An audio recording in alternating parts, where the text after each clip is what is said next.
All right, everyone. We start off today with a little bit of an update with the Israel-Palestine war that's going on, an actual declared war. Again, the first time since the 1970s that has actually happened. Gaza remains sealed off, so there's no food or water availability.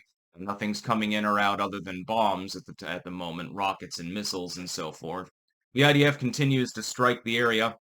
And I don't know what the death toll is in Gaza. You'll get a preliminary estimates are in the multiple thousands range, I think now. Almost 1,000 dead in Israel. The rocket barrages continue, although it's not, coming in by the thousands each day like it was the other day. And also, there was an update a little over I think about 2 hours ago. Israel was warning that there might be an aerial incursion going on in the northern end of the country, so near the Lebanese border or Syrian border, somewhere around there. And I don't know if there's any updates about that right now, but I guess they're worried about more Hamas paragliders. Also, we now have a preliminary tally of the number of people in Gaza that have been displaced from their homes. It's already over 100,000 people. That is a significant portion of the population. You got 2.3 million people there, so you've got about 4% of the population already internally displaced after 24 hours of strikes by the IDF. That number will rise as well, probably soar up to a 500,000 or something by the time they're done. Also, I would like to weigh in on one thing that people are bandying around and saying it's the end times, the Babylon has fallen and all of this stuff. Beyond the religious arguments, which I'm not going to bother getting into for the purposes of mainly a socio-political video, this is not the outbreak of World War III. It could definitely escalate into a regional war. I'm not saying that it couldn't get exceptionally messy and result in hundreds of thousands or even millions of casualties. Israel could use battlefield nukes. They do have them. Iran slash Hezbollah, maybe Syria, Egypt, all these other players in the region could end up getting involved directly or indirectly. We'll talk separately about Iran's statement with regards to its own involvement. But it's not going to trigger the end times.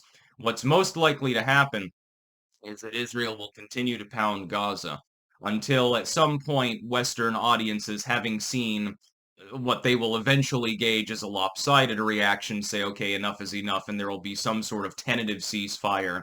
And then the same negotiations that have been ongoing for decades will resume, with sporadic attacks and eventually the freeing up of some access to and from Gaza.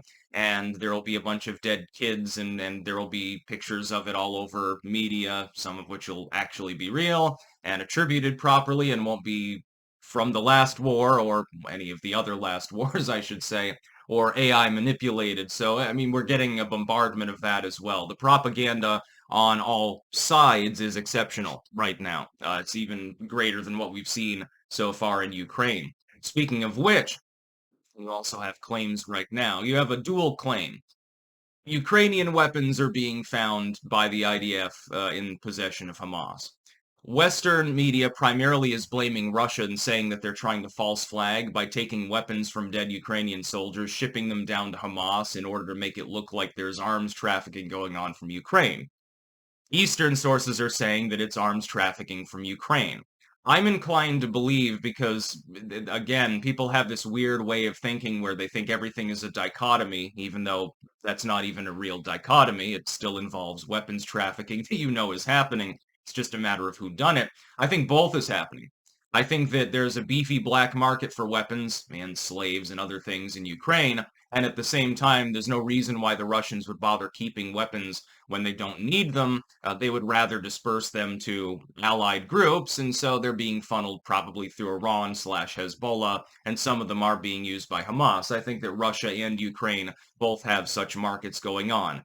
We used to recognize it wasn't an either-or sort of situation. There's a lot of dysfunction in that particular region of the world, and a lot of it involves the fucking Russian mafia slash our entourage and Ukrainian mafia, and soldiers that are like, hey, I'm not getting paid enough to put my life on the line, and I've got this extra machine gun, and I know someone who's willing to give me a 6 months worth of average salary in Ukraine for it. Well, make out like a bandit.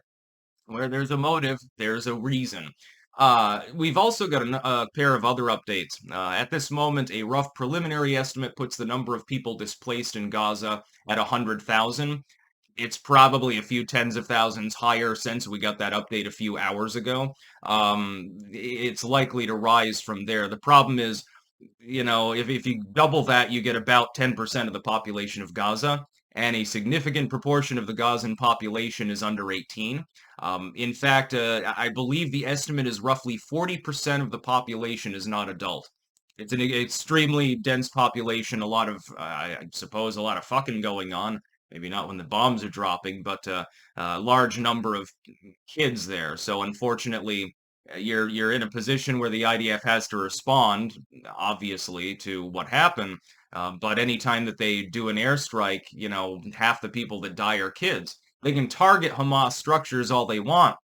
And of course, the targeting systems on even the most sophisticated weapons aren't always 100%. It can land a little distance away and flatten the hospital or the school. Not that they have electricity and water right now, so who cares?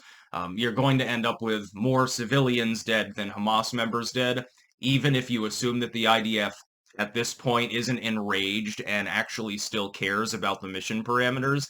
There's a good reason to believe that's not always the case. And of course, the Israelis can always chalk it up to, well, you know, the missile went off its course. The bombardier was 10 seconds too late with the call to drop, and we're sorry, but we killed 100 orphans. But it's not like Hamas acts, though. We're killing people, but we're not taking them hostage. That's the other thing. Apparently, there are hundreds of hostages at the very least, some of which are Americans. So you've then got that diplomatic dust up, and then the EU is weighing in currently whether to continue aid to Palestine. How you get aid to Palestine when there's a full blockade going on by the Israelis is, another issue entirely. You'd have to parlay with Israel to even get through. I mean, you can't just simply send your naval ship into claimed Israeli waters and expect to be allowed to dock. You could end up with another USS Liberty sort of incident. Hmm. Uh, but France wants to continue the aid. They've already weighed in. Within the EU, you have several nations that effectively speak for blocks of power within the EU. France is one of them. Germany being another. Poland and the Visegrad allies that it has, arguably a third. France wants to continue the aid. Other states don't want to continue the aid. It's probably going to end up with a little bit of a diplomatic brush up between the United States and elements within the EU, actually, at some point. That's the other thing. The final update is that right now, arguably the biggest loser in the whole fucking thing isn't in Israel or Palestine, but in the White House. It's Joe Biden. The amount of ass covering and cope that I see from the obvious DNC paid shills right now, and from the Biden attendant legacy media that's circling wagons as fast as it can, is astronomical. Like, this could end up in the end because of the connection with the Iran deal, potentially, the State Department and some of the mistakes that they made, including Biden's hiring practices, Obama's attendance to the same thing, could sink his support more than the withdrawal from Afghanistan did. Well, if that happens, he's in lame duck territory.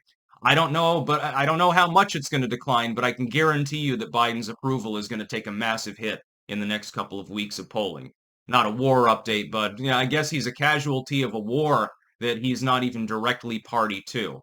Mainly because he keeps making goddamn stupid errors on the geopolitical stage. As I pointed out yesterday, you can hate Israel, but you still have to understand that Biden's particular moves with regards to aid, deals with Iran, etc., is horrendously stupid. If only for strategic purposes alone, you have to admit that he completely bungled everything that is connected to and leads up to exactly what's been happening for the last few days. So we can hope for peace. That would be my last statement, but I have a feeling you're going to have to wait a while before the shooting dies down. I think right now it's mostly a vengeance move by the IDF and by the Israelis, and right now they have ideological carte blanche to do that. Nobody's going to stop them.